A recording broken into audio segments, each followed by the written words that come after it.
Hello दोस्तों, welcome back to my channel. तो आज हम कहाँ दंतेवाड़ा जिले से करीबन 20 किलोमीटर दूर बारसूर तहसील में है। तो बारसूर से कुछ ही दूरी पर है सुंदर सातधारा जलप्रपात। वैसे तो यह सातधारा जलप्रपात बीजापुर जिलेपुर में आता है, लेकिन यह जो जलप्रपात है बारसूर से मात्र 6 किलोमीटर की दूरी पर स्थित है। तो यह सुंदर जलप्रपात इंद्रावती नदी में अपना सुंदर जलप्रपात बनाती है। और मैं यहाँ इस सातधारा जलप्रपात में नीचे की तरफ उतर चुका हूँ और मैं आपको उंगली की तरफ से इशारा करके बताता हूँ कि यही सातधारा जलप्रपात है। इसको क्या है, बाणधारा, कृष्णधारा और इसके बहुत सारा नाम है, 7 नाम है। इस कारण इसको क्या है, सातधारा जलप्रपात के नाम से जाना जाता है। देखो, यह सुंदर जो जलप्रपात है इंद्रावती नदी में बहुत दूर से बहती हुई आती है और सुंदर चट्टानों को चीरती हुई यह बारसूर तहसील में बहती है। बारसूर से बहती हुई क्या है, नारायणपुर उधर पूरे बस्तर में बहती है। तो बहुत अच्छा और बहुत सुंदर नज़ारा है। जब मैं इस सातधारा जलप्रपात में नीचे की ओर उतरा तो यहाँ जो पानी की जो कल कल जो ध्वनियाँ है मेरे कानों से टकरा कर ऐसा लगा जैसे मैं मंत्र मुग्ध हो गया। देखिए यहाँ पे कितना सुंदर स्वच्छ जल प्रकृति की ओर से बहते हुए इस नदी में देखिए कितनी सारी खल खल करती हुए ये नीचे की ओर एक सुंदर जलधारा जलप्रपात बनाती है।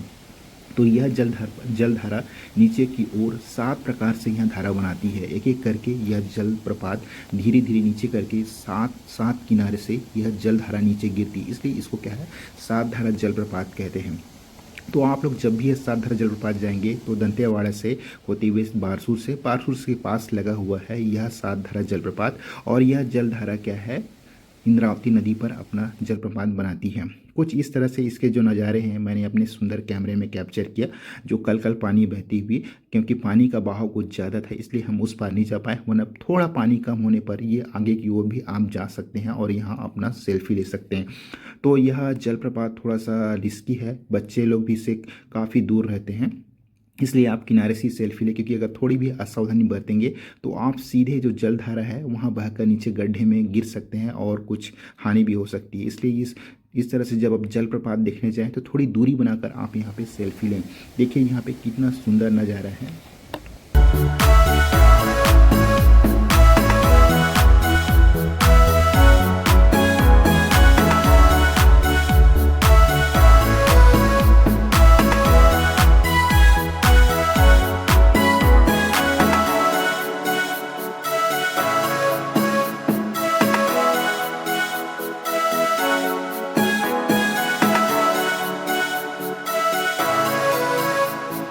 इस जलधारा में खड़े होते हुए मैंने जब कैमरा को जूम किया तो काफ़ी जो है जो पानी के धुएं उड़ रहे हैं सामने से। तो देखिए यहाँ पे कितना सुंदर जलप्रपात है यह सातधारा जलप्रपात। तो इसे कृष्णधारा, बाणधारा, पांडवधारा इन नामों से जानता है। इसके बाद हम सीधा यहाँ क्या है आगे की ओर बढ़ते हैं और इंद्रावती नदी जो इस जलधारा को बनवाती है उसके आगे जाकर हम देखते हैं। तो यह जो रोड क्या छोटे डोंगर हो गए, अबुझमाड़ हो गया और नारायणपुर की जाती है। तो अभी हम सातधारा जलप्रपात निकल कर हम इसके आगे जो इंद्रावती नदी है, देखिए बोर्ड में लिखा हो इंद्रावती नदी के पुल में पहुंच चुके हैं। यह भी बहुत सुंदर है। तो यही इंद्रावती नदी आगे चल कर क्या है, सातधारा जलप्रपात बनाती है। यहाँ पर भी देखने लायक है। ये मूलतः क्या है, इस रोड से हम कहाँ छोटे डूंगर, अबुझमाड़ और नारायणपुर जाते हैं। तो यहाँ पर रुके हमने इस इंद्रावती नदी को भी हमने निहारा और यहाँ खड़े होकर मैंने इस सुंदर नज़ारे को अपने कैमरे में कैप्चर किया। देखिए नदी कितनी सुंदर है। तो आप जब भी हैं इस तरह से इस पुल पर रुक कर कुछ देर इस इंद्रावती नदी को आप निहार सकते हैं जो बारसूर में स्थित है। तो यहाँ पे मैंने बहुत सारे कैमरे में कैप्चर करके अपने फैमिली के साथ यहाँ पे मैंने कुछ व्लॉग बनाए और बता रहा हूँ कि यह जो इंद्रावती नदी कहाँ से निकलती है। उड़ीसा के कालाहांडी जिले से यह इंद्रावती नदी प्रवाहित होती है और यह बस्तर की जीवनदायिनी रेखा भी कहलाती है इंद्रावती नदी। तो इंद्रावती नदी से क्या है, बहुत सारे जो क्वेश्चन हमारे जो स्टेट पीसीएम में पूछा जाता है और आपको पता होना चाहिए कि बस्तर की यह जीवन रेखा कहलाती है। तो इंद्रावती नदी पर ही सातधारा जलप्रपात बनाती हो, लेकिन जो सातधारा जलप्रपात क्या है बीजापुर जिले में आता है, लेकिन यह है कहाँ, आपका बारसूर तहसील में है। तो आप जब भी जाएँ तो कहूँ बहुत सारे बुक में रहता है एक ही बीजापुर जिले में है, लेकिन वास्तव में ये दोनों के बॉर्डर में है। तो ये पूरा बीजापुर के बॉर्डर में आता है और यह बारसूर तहसील में स्थित है। तो इस तरह से नज़ारा बहुत सुंदर रहता है हमारे इंद्रावती नदी का। कल कल करती हुई जो पानी की जो ध्वनि जब कानों में पड़ती है तो बहुत अच्छा लगता है, जैसे मानो आप प्रकृति के एकदम नज़दीक हैं। मैंने यहाँ पे जब अपने कैमरे को पास ले गया और कुछ देर इस नदी को जूम करके देखा तो पानी ऐसा लग रहा है कि ऊपर आ गया है। और देखिए पानी कितना सुंदर धीरे धीरे कल कल बहती हुई इस धीमी गति से मन आगे की ओर अपने जो दिशा है वहाँ पे बढ़ रही है। और प्रकृति से यही कह रही कि सुंदर जलप्रपात को देखने के लिए हमारे जो प्रकृति का नज़ारा कितना सुंदर रहता है। इस तरह से मैंने देखा किस तरह से यहाँ पे मैंने कैमरे से कैप्चर करके इस नदी की जलधारा को अपने मोबाइल में कैद किया।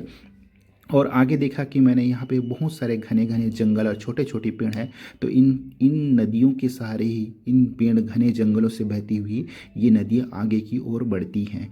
देखिए यहाँ पे अब मैंने कुछ कैमरा को जूम करके यहाँ पे जो जल है वो कल कल करके आगे बढ़ रही है और कुछ बड़े बड़े पत्थर से टकराती हुई ये जल सीधे शांत गति जल से आगे की ओर बढ़ रही है। और यही आगे जल कर क्या है साधारण जलप्रपात बनाएगी। इसके बाद हम वापस इंद्रावती नदी से बाहर आ गए और पुल से चलते हुए अब हम सीधे कहाँ जाएंगे, सीधा बारसूर जाएंगे। बारसूर के समीप हम क्या है वहाँ पे एक बहुत बड़ा तालाब है जिसका नाम है चंद्रादित्य सरोवर। वहाँ पर भी हम खड़े होकर कुछ पॉइंट में हमें वहाँ पे व्यू लेंगे। इस तरह से हमने यहाँ बहुत सारे यहाँ पे क्या है इस नदी किनारे कुछ फ़ोटो लिए और तस्वीर लिए। और आगे बढ़ती हुई कार में बस मेरे दिमाग में ये चल रहा था कि देखिए वाकई में हम इसे आमचो बस्तर यूँ ही नहीं कहा जाता, क्योंकि वाकई में बस्तर बहुत सुंदर है और जो कि यहाँ की नदियाँ इसका जो कुछ अलग ही प्रकार से गुणगान करती हैं। तो अब हाँ आगे बढ़ चुके हैं और देखिए सामने जो ये रोड भी कितना सुंदर नज़ारा है। इस तरह से नज़र जो हमारे बस्तर में ही देखने को मिलते हैं।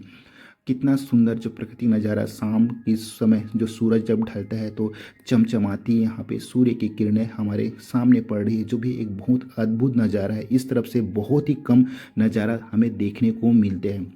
देखिए कितने सूरज चमचमाती हुई हमारे सीधे कार के शीशे में पड़ रही है और एक अद्भुत इसका नज़ारा है। उसके बाद शाम के समय जब हम यहाँ बारसूर पहुँचे तो यहाँ देखिए कितना सुंदर नज़ारा है। यहाँ सूर्य की किरणें चमचमाती हुई इस तालाब के ऊपर ऐसा लग रहा है कि ये सूरज अस्त हो रहा है।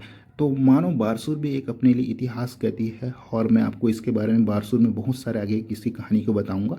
तो आप लोग बताना हमारा जो ये बारसूर दौरा है दक्षिण बस्तर कैसा लगता है आप लोग को, और कमेंट जरूर कीजिएगा। और इसी के साथ जो हमारा लास्ट में जब ढलती सूरज के साथ ही आज हमारा बारसूर में ठहरा हुआ है। और लास्ट में कुछ यहाँ पिक्चर क्लिक करता हूँ। और जय जोहार, जय छत्तीसगढ़। आप लोग सब अपना ख्याल रखेंगे और इसी तरह से आप प्यार बनाए रखिएगा और मेरे चैनल को सब्सक्राइब कीजिएगा। धन्यवाद।